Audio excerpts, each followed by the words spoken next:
welcome back to the channel. Got a very interesting review for you today. It is the Kopis CineWhoop by Holybro. Now Holybro, it's a name synonymous with quality. They've sent me a lot of products over the years and I have always been very impressed with the engineering and the quality of the components they're using. You know, I mean, they use T-motors, they use, you know, just top quality, their own flight controllers, Kahoot flight controllers, brilliant bits of kit, never fail to impress. And in fact, even the one time I didn't give a product such a flash review, it was the original Kopis too. And I was concerned about this material in the arms here. It wasn't a full carbon, had some white stuff in the middle here. And to be honest, as you can see, this has flown quite a bit and it's been crashed a few times and the arms are still intact. So perhaps my reservations on that were a little bit undeserved. So again, it was my mistake, not Holybro's. And we're looking here now at the CineWhoop, and I think CineWhoops are a whole new part of the hobby. It's going to bring a lot more people into the hobby because it's kind of that transition between mini quads and your typical camera quad, because these things can go places you can't get a Phantom or a Mavic, and they can do things you know that those GPS guided quads can't do, but they are what should I say, that they're more suited to cinematic use than your average mini quad, because the props don't get into the field of view, and because they've got shrouds on the props, if you bang into something, it's not going to fall out of the sky like a mini quad does. So brilliant. I really like the CineWhoop concept, and I was really glad that Holybro have brought out their plug and fly. I mean, it's bind and fly actually. It's a bind and fly. It comes with the DJI digital system already installed, already set up, and so you basically, if you've got the DJI digital system already, all you need to do is buy this, plug it in, it'll activate the air unit, and then it'll update to whatever the latest version of all the software is. Then you just basically bind it to your transmitter and your goggles and set your switches up and away you go. It's that simple. Honestly, it is that simple. So I think, well, let's take a closer look around this thing. I really like it. There are a few things I probably would change if I was designing this, but overall, yeah, it looks pretty schmick. So let's take a closer look. So here we go. One of the first things I noticed about this was the antenna management. Very, very nice. The antennas are well out of the way. They're not going to get caught up in the props or tangle in anything. They're protected by the shrouds for the props. That's a really nice piece of engineering. One thing that surprised me a little bit is that a lot of these parts are 3D printed. I mean, you see these shrouds are 3D printed. 3D printing is fine for prototyping. I'm not so sure it's a great idea for production. I would rather have seen those injection molded, because injection molding is just stronger. It's just stronger. Where you have layers of filament built up, you've always got the risk of a split going on there, even with the best quality 3D printing equipment. So I was surprised to see that, but hey, if it works, it works. You can't grizzle. And the one thing I do like about this whole thing is that the shrouds are easy to take off and put on. They're not bolted through the motor. There's actually two bolts on each thing, so you can actually drop the shrouds off if you didn't want them, but you really leave them on.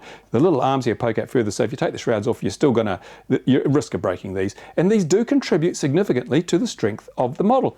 These arms are pretty thin, but the shroud itself is a structural member. And hey, that's pretty damn good. It means that you're not wasting weight by building strength where you don't need it. And as you can see, it's a unibody construction. The whole bottom piece is one plate, which means I guess if you break it, you're gonna cost you more to fix it. But the thing is, with a cinequad, you're probably not going to be doing the kind of things that will break a frame so much. It's more sort of, as I say, getting cinematic footage by, gliding through the trees or whatever it may be. It's got an XT60, which is quite nice. I don't know whether battery size, I'm not sure. It says 4S or 3S, I can't remember. It doesn't have much on the box. I've got to say, you've got to go to the website to get the info, which is not a bad thing these days because info is always changing. Props are quite small, but certainly not as small as some CineWhoops I've seen. Now, the one thing that I've already given this a bit of a test flight, obviously. One thing I noticed is it doesn't handle the wind at all well. And I think that's due to the height of these shrouds. They are very deep. They don't need to be that deep. I think maybe because they're a structural member, they've made them deep to add stiffness and strength to the frame.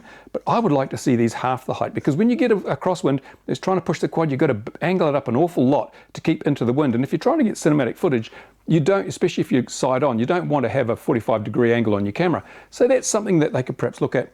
But the thing is, they could offer alternative shrouds. I mean, you could print them yourself, I suppose.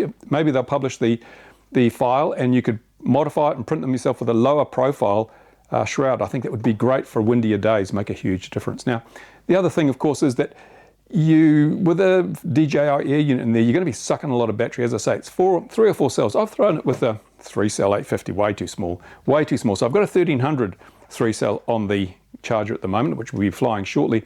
Now, the thing that's worth noting is if you're going to be doing cinematic stuff, you don't necessarily need 4S punch. 3 cells probably going to be enough, but we'll find out when I do some more flying. There's not a lot else to say about this thing, except to point out that with the motors, what are the motors one? I mean, to take it out a shot here, yeah, they're T motors, I think, by the look of them. Yep, T motors, are good quality, excellent quality stuff. All the carbon, as usual, is really high quality, as is normal with Holybro.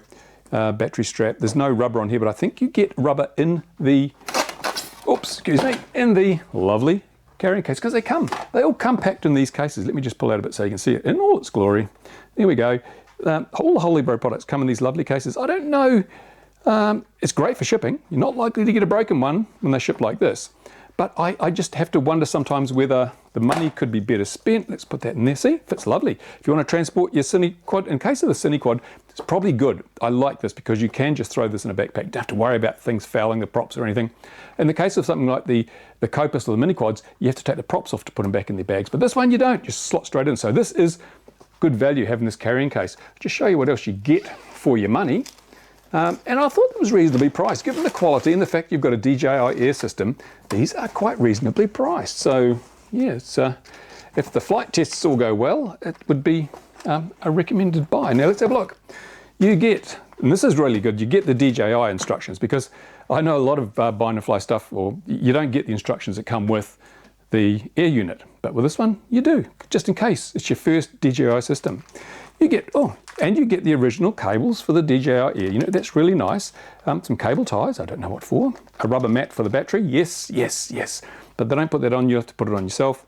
You get a right angle micro USB connector, which is really handy, because if we take a look at the quad itself, getting into the flight controller connector, it's way down in there, so you would not be able to get a regular micro USB cable. Having a right angle one is brilliant. Is it right angled the right direction? That's the question you've got to ask yourself.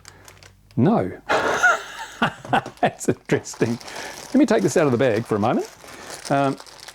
Use my British man hands off screen to rip this out, because I just wonder if it's got the right, see, we've got a right angle, and ideally I think that should come in from the bottom, but if we do it that way, oh yes it is, it is correct, yes, so that will it? Oh, yeah, we'll have to move some of the wires around. But anyway, yeah, they'll move out of the way. So this is great. They provide you something like that, because I don't have any right-angled connectors. So if I'd got this without this cable, I couldn't access the flight controller without stripping the thing down. Brilliant. I mean, there's the little things like this, the little details that turn a product from a really good product into an excellent product. So I'm happy with that. That's really good. They always give you the spare parts list, of course, because they know you're going to break something and they want to sell you spares. Fair enough. But there you go, all the part numbers and everything, so you don't have to wonder if the bit you've got is the bit you need.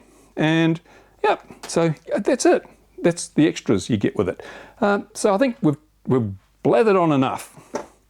Let's go outside and fly the damn thing. It's a bit of wind out there today, so you'll see how it handles the wind or doesn't handle the wind or whatever.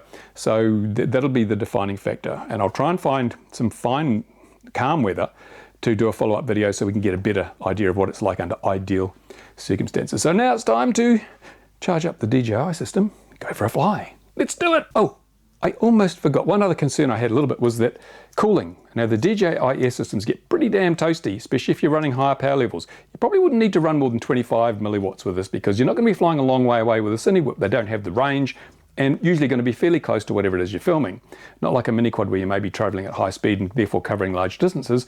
But the Air unit itself, we've got the flight controller and 4-in-1 ESC on the bottom here, and we've got this frame here. And if you put the rubber mat over here for the battery, there's not a lot of airflow, because the props are all ducted, so there's no airflow from the props.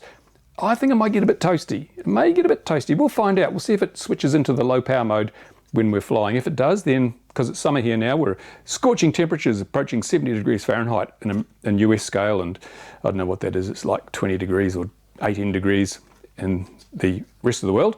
But yeah, so heating may be a concern. Let's find out.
There you go, that was a flight with a 1300 3-cell, pretty tired old Turnigy Nanotech battery, but it did take it right down to 10.9 volts on the way back, so it was about as much as you want to suck out of that battery. I was running 200 milliwatts of RF, so I didn't want to, no point in running higher power levels, and I wanted to get an idea of how the actual airframe worked.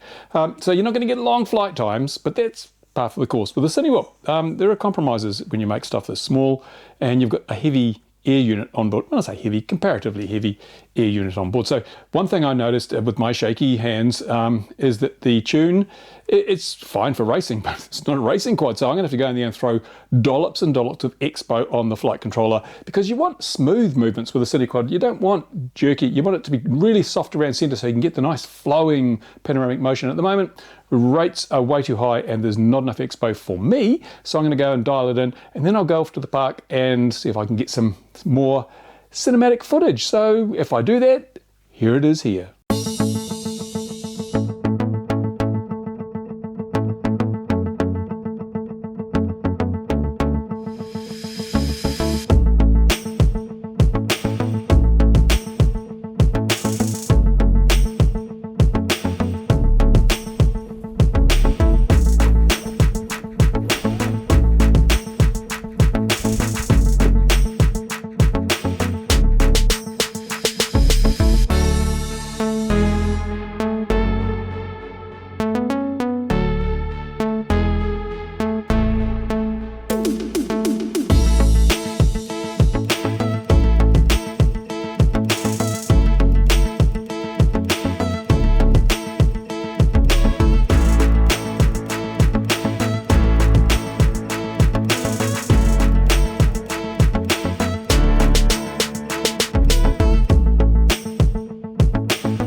Okay, so there we go. What's the bottom line on this thing? Is it worth you spending your money on it? Well, yeah, if you want a CineQuad, if you want a, or CineWhoop, whatever you want to call it, if you want a quad that is primarily focused at just getting good footage, and in this case, HD footage with the HD digital system from DJI. If you want that, then this delivers on the value equation.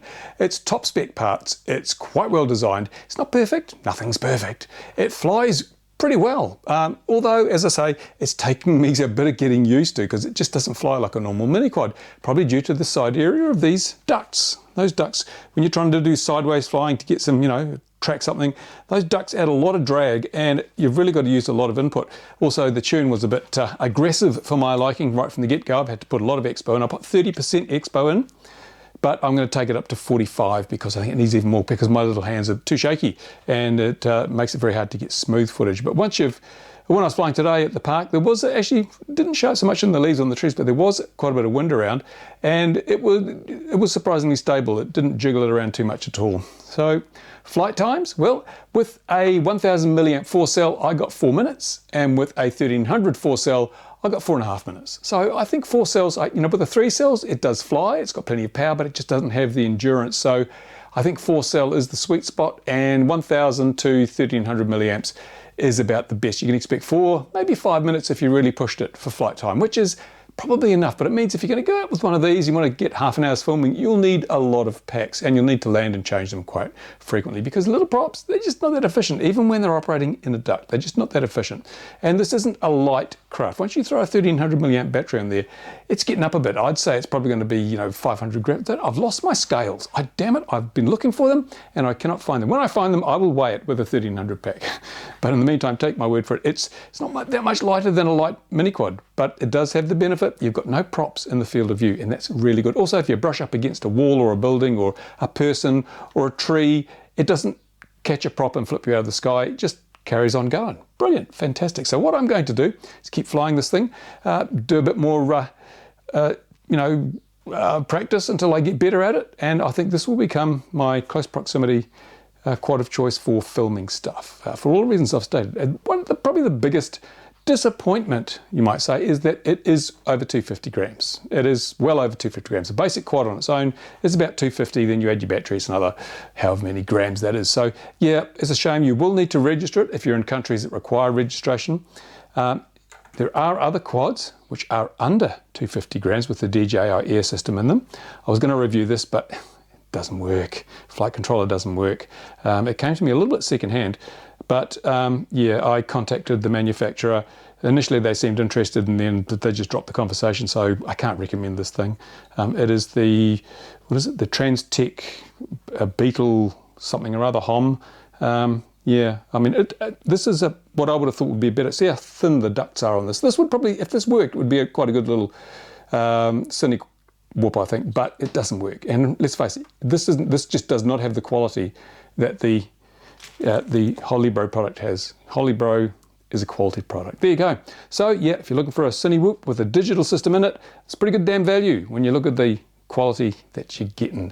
And stay tuned, I'll be doing some follow-ups on this, because once I get the hang of flying it a bit better, since I'm old and very tired and crusty, I'll put some more videos up. You can get a better view of how well it performs. In the meantime, if you're looking for something with a little bit more get up and go, a little bit more sparkle and pizzazz, I'm going to be testing the Holybro Kopis 2 HD, which is their racing / freestyle system, which is bind and fly with the DJI digital system on. That's coming up soon. And the Southern Summer of Fun here at RC Model Reviews. Anyway, thanks for watching. Put your comments into the commenty bit. If you like the video, thumbs up. Thank you to my Patreon supporters. No mid-roll ads really annoying you, because at this time of the year, the ads are everywhere on YouTube, and it gets so frustrating. So only one pre-roll, hopefully only one pre-roll at the beginning. Sometimes they slip two in, the buggers, you can't stop them. But there you go. Thanks for watching. Bye for now.